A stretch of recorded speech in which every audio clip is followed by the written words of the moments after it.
Bonsoir, ce soir c'est dimanche, 3 février, quelque chose comme ça. Journée de repos, journée de calme. D'autant plus que j'ai reçu ce midi des amis, donc j'ai pas trop eu le temps de me brancher sur l'ordinateur. Et donc ça fait du bien de se détacher un peu de nos addictions virtuelles qui monopolisent notre esprit. Il faut faire attention. Alors, voilà, on va avoir une pensée pour tous ceux qui bossent demain, tous ceux qui vont au boulot, qui reprennent le chemin du travail, et donc on réattaque une semaine. On doit penser à eux, bien sûr, c'est important, parce que c'est eux qui font tourner la marmite, c'est eux qui font tourner la machine, le pays. Alors on leur doit bien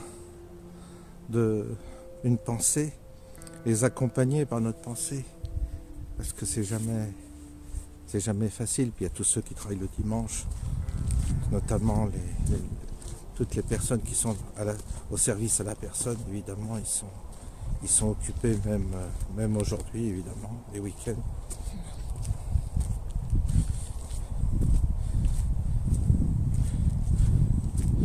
Je voulais vous soumettre.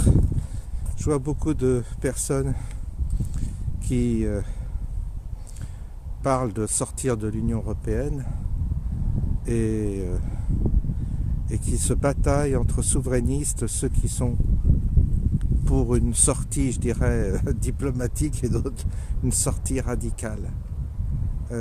Alors n'oubliez pas que la question fondamentale, c'est la planche à billets. C'est qui détient la planche à billets. Celui qui détient la planche à billets est bien sûr le maître du jeu. Et c'est la BCE qui a la planche à billets. Donc retrouver sa souveraineté monétaire, c'est pas une petite affaire. C'est pas une petite affaire. Et la question, elle est uniquement là, parce que pourquoi vous avez les souverainistes en Grèce qui ont capitulé? Parce que on leur a fait comprendre que s'ils ne suivaient pas les instructions de l'Union européenne, ils étaient tout simplement, on coupait la planche à billets et puis ils étaient tous ruinés. C'est-à-dire on vidait tous les comptes des gens et il n'y avait plus d'argent. Donc il y a eu un chantage qui a été extrêmement efficace. Italie, pareil, qu'est-ce que vous croyez? Mélanie, machin, pourquoi elle ne peut pas appliquer sa politique? Parce que la planche à billets, elle est sous. Et oui, c'est l'Europe. C'est la Banque Centrale Européenne. Et derrière, c'est les Allemands qui détiennent les cordons de la bourse. Donc en réalité, vous pouvez vous agiter comme vous voulez. Si vous n'avez pas cette mainmise sur la planche à billets, vous êtes coincé. Le problème, c'est que un pays comme le nôtre, qui s'est industrialisé,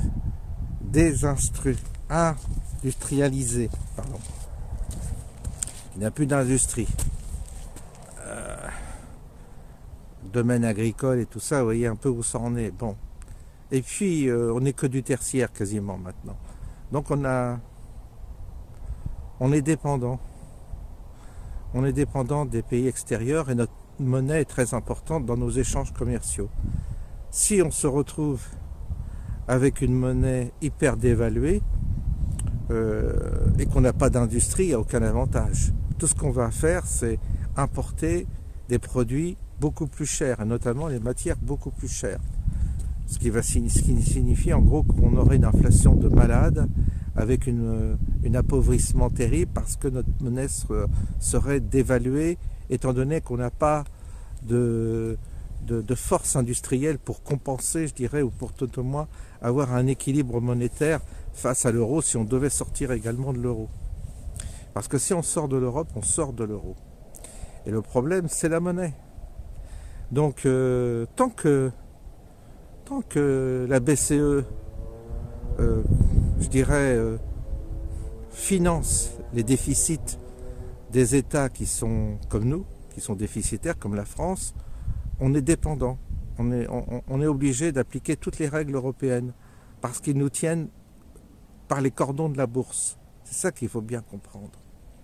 Donc il y a un chantage de ce côté-là. On a des taux d'intérêt relativement bas, ils sont montés, mais malgré tout, malgré notre situation calamiteuse sur le plan économique, on bénéficie quand même d'une certaine fiabilité au niveau monétaire, ce qui fait que notre dette, on peut encore la financer et on peut encore s'endetter, parce qu'on s'endette sans arrêt évidemment. On s'endette pour payer les impôts de notre dette. Enfin, c'est une spirale infernale. C'est de la cavalerie. Et donc on est coincé. Et ils le savent, vous savez, tout le monde le sait. Pensez bien que pourquoi le Rassemblement National et Zemmour, ils ne veulent pas sortir de l'Europe. Parce que les économistes ont dit que s'ils arrivaient au pouvoir, s'ils avaient une chance d'arriver au pouvoir, ils seraient coincés. Et ils ne pourraient pas satisfaire à cette promesse, étant donné que notre sortie de l'Europe, théorique, ça impliquerait une sortie de l'euro, donc un changement de notre monnaie. Et qu'est-ce que vaudrait éventuellement le franc si la France se retrouvait en dehors de la BCE, si vous voulez. Si c'était la Banque de France qui devait rebattre monnaie, on ne sait pas ce que vaudrait le franc sur le plan international, la force du franc. Étant donné qu'on s'est extrêmement appauvri sur le plan industriel et que la force d'un pays, c'est son industrie, c'est sa production, c'est ce qui permet des échanges commerciaux. Mais si on n'a rien échangé et qu'on vit sur un déficit permanent, c'est-à-dire sur une balance commerciale déficitaire, c'est-à-dire qu'on importe beaucoup plus qu'on exporte, ça veut dire qu'on est un pays au bord de la ruine, de la faillite. On a trop de fonctionnaires, on a trop de chômeurs, on a trop de gens inactifs par rapport déjà à notre population active. Alors si vous continuez, et si en plus vous vous coupez de l'Europe, je ne vous dis pas la gueule du franc. Le problème, il est là. Et c'est marrant parce que c'est relativement, je crois que c'est relativement simple à comprendre. Donc c'est bien d'avoir des slogans. Moi je veux bien qu'on se galvanise de slogans.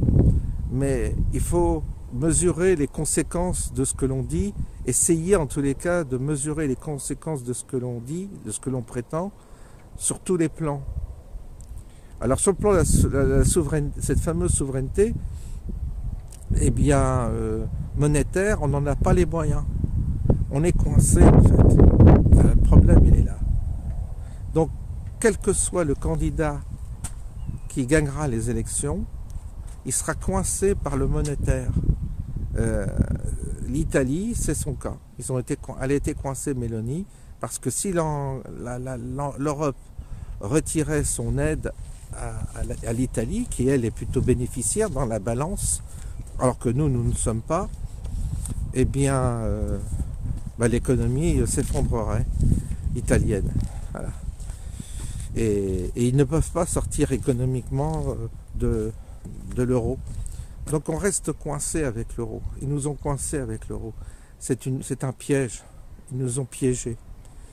Alors, le slogan, c'est bien pour remplir les caisses. C'est-à-dire que le slogan, c'est bien pour faire vivre une boutique.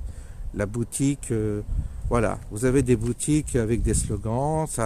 Il y a des gens qui cotisent, qui participent au financement de partis qui pensent, qui vivent sur un slogan, mais il n'y a aucun risque que ça s'applique parce que dans la réalité, il y a des impératifs économiques il y a des mécanismes économiques, monétaires qui font que ce n'est pas possible. Voilà.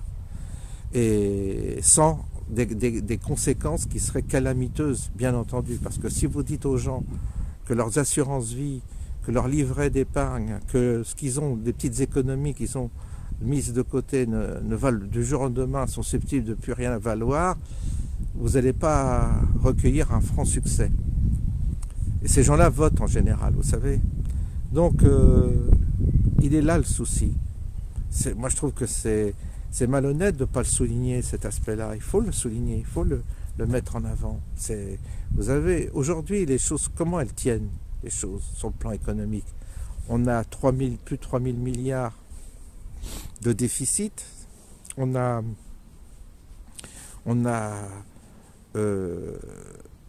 en gros, si vous voulez, on a une situation aussi sur le plan commercial qui est déséquilibrée, c'est-à-dire qu'on importe plus qu'on exporte, et on a une population assistée. Quand j'entends assistée, c'est-à-dire qui est payée par l'État. C'est-à-dire que si l'État n'arrive plus à payer ses retraités, ses fonctionnaires, les chômeurs, les inactifs, les gens crèvent de faim demain. Voilà, c'est tout simple. Il n'y a pas assez de travail dans l'industrie pour faire vivre tout le monde, ni dans le commerce. On ne fabrique plus assez. Et on est dépendant des importations. Avec un financement du déficit qui est énorme, eh bien, un franc aurait, avec peut-être des taux d'intérêt de 10%, on irait dans le mur. Avec un loyer de l'argent trop cher, si on avait le franc, on se retrouverait certainement avec des taux d'intérêt énormes à payer. Donc on aurait des épargnants ruinés, on aurait donc une impossibilité de faire tourner la machine économique, on n'aurait plus les moyens, on aurait des prix d'énergie qui seraient 10 fois plus chers parce qu'on importe des matières premières, on n'est pas autonome et ça ne marcherait plus. Alors ça, c'est un paramètre qu'il faut prendre en compte. C'est pour ça que je pense qu'il n'y a pas de solution tant qu'on ne passe pas par une crise profonde, large, enfin une forme de chaos institutionnel et politique et monétaire du coup, et que ce chaos soit l'occasion de rebâtir et de recommencer, je dirais presque à zéro, quoi. C'est-à-dire à nouveau de réindustrialiser, de redevenir souverain dans beaucoup de secteurs d'activité, de protéger les frontières. Il y aurait toute une réforme, mais tellement importante que je ne vois pas comment on peut y aboutir sans une forme de chaos en réalité. Parce que tel que l'on est là, il n'y a aucune chance que les choses bougent ni ne changent. Il y a trop d'implications internationales. C'est comme un jeu de domino, vous ne pouvez pas.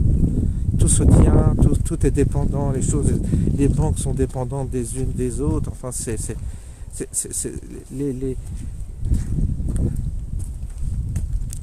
il y a des interdépendances entre plein d'éléments qui nous échappent et qui sont tellement complexes et énormes, comme une toile d'araignée, vous savez.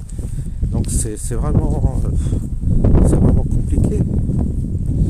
Malgré la guerre avec la Russie, on continue à importer du pétrole de la Russie via l'Inde. En fait, les échanges continuent, parce qu'on ne peut pas faire autrement.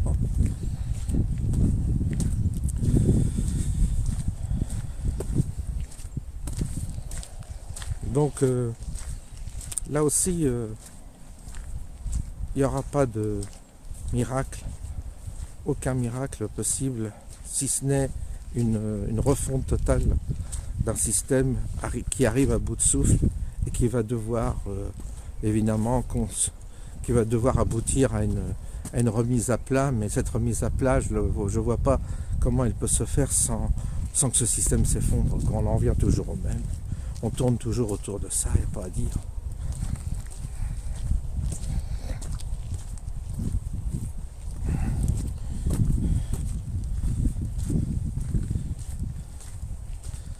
Voilà ce que Voilà ce que je voulais dire aujourd'hui. Je voulais qu'on aborde ce sujet-là parce que je vois qu'il est rarement abordé. Pourtant, c'est important la monnaie. Et là aussi, il faut des gens compétents pour analyser ces questions-là. Il faut de la compétence. Moi, je prétends pas en avoir, mais je vois bien que c'est un des éléments qui fait que les Zemmour et Le Pen sont pas chauds pour quitter l'Europe dans les conditions actuelles. Et ça se comprend, ils sont pas cons quand même. Ils sont pas débiles. Sinon, ils seraient pour la sortie. Au fond d'eux-mêmes, ils sont pour la sortie, pour retrouver une souveraineté. Quand on les entend, ils sont pour sortir, bien sûr. Là-dessus, ils l'ont bien compris, la question. Mais ils savent très bien que monétaire, il y a le facteur monétaire qui est très délicat. La preuve, c'est qu'il n'y a aucun pays qui s'en sort. Pourquoi les Anglais ils s'en sortent? Parce qu'ils ont pas ce problème de monnaie. C'est eux qui décident de leur propre planche à billets. C'est eux qui ont leur taux d'intérêt, qui fixent leur taux d'intérêt. Mais l'Angleterre, c'est particulier, vous savez, ils souffrent énormément. Le peuple souffre, ils sont habitués à souffrir. C'est très particulier, l'Angleterre. Vous avez la City, qui est une forme d'organisation financière, presque avec des privilèges. C'est comme c'est pas que la City, c'est comme un paradis fiscal. Et eux, ils sont au centre. C'est quasiment le centre planétaire, Londres, de la finance internationale. Donc, ils vivent de ça quasiment. C'est ça qui fait que le pays tient. Mais aussi, ils sont dépourvus d'industrie, de tout. Vous savez, l'Angleterre, c'est galère. Hein. Très très galère.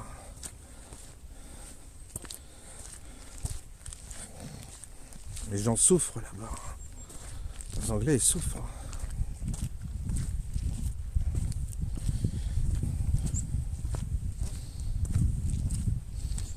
Ils se sont fait avoir avec leurs communautaristes, ils se sont fait avoir avec les musulmans.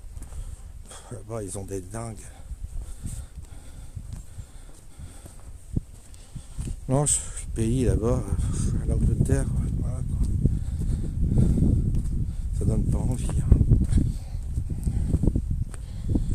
Donc c'est pas si simple que ça. Cette histoire d'Europe, cette histoire de monnaie, c'est pas si simple que ça. Il faut bien réfléchir à ces questions-là. Il faut avoir une forme d'honnêteté intellectuelle avant d'annoncer des slogans comme ça sans connaître toutes les conséquences ou toutes les arcanes du système financier. Vous vous rendez compte, on a plus de 3 milliards de dettes en France. On a une dette de 3 milliards. On a une dette de 3 milliards. De 3 000 milliards, je dis n'importe quoi. De 3 000 milliards. Ça, c'est la folie. C'est avec le Covid que Macron a creusé la dette de la France. Voilà, c'est de la folie. C'est un délire total. Et on va rembourser notre dette avec des start-up. C'est n'importe quoi. Non, le système tient parce que tout cela est financé par la Banque Centrale Européenne. Et puis voilà, quoi. Il n'y a pas de mystère. Donc ça ne dépend pas de nous.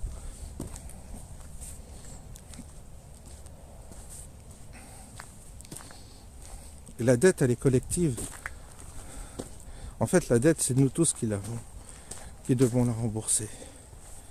On est coincé. On est coincé avec cette dette. Croyez-moi, c'est ça le nœud de l'histoire.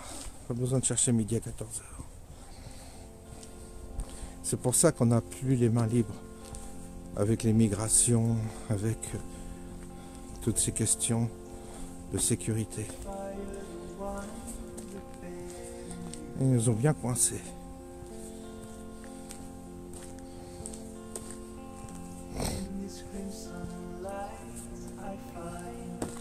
Bah écoutez, c'est pas terrible le temps aujourd'hui. Faut...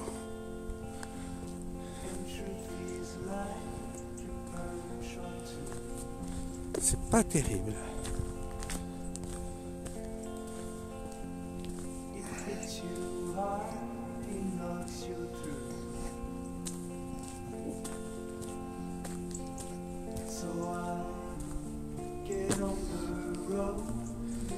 Bon, on va en faire demi-tour, comme toujours. C'est lourd le dimanche soir, toujours. Une ambiance un peu lourde. Humide. Pas trop froid, mais humide. C'est l'ambiance du dimanche, quoi. Il n'y a pas à dire.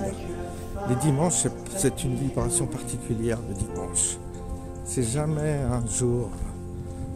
J'ai jamais trop aimé les dimanches. Je l'ai déjà dit. Dimanche, c'est spécial le dimanche.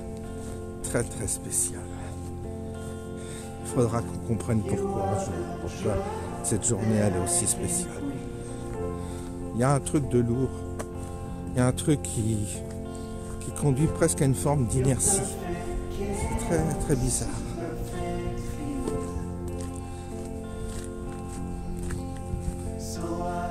Je vous souhaite une bonne soirée, bon courage à tous ceux qui travaillent demain et à bientôt.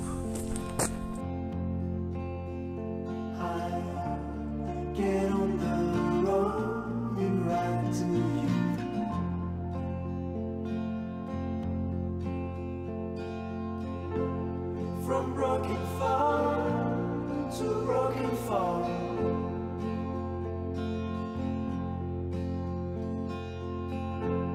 the engine noise like an alarm.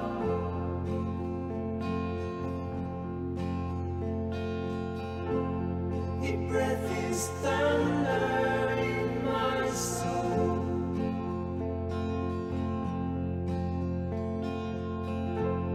It starts this race through the despair. So I get on the road and ride to you.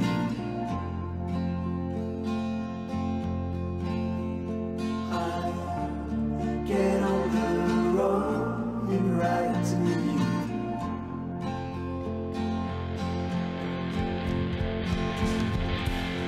The wind it settles in my head.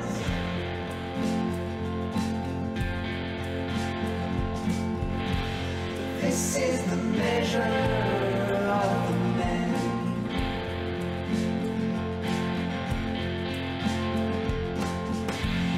I point the jar under the tube.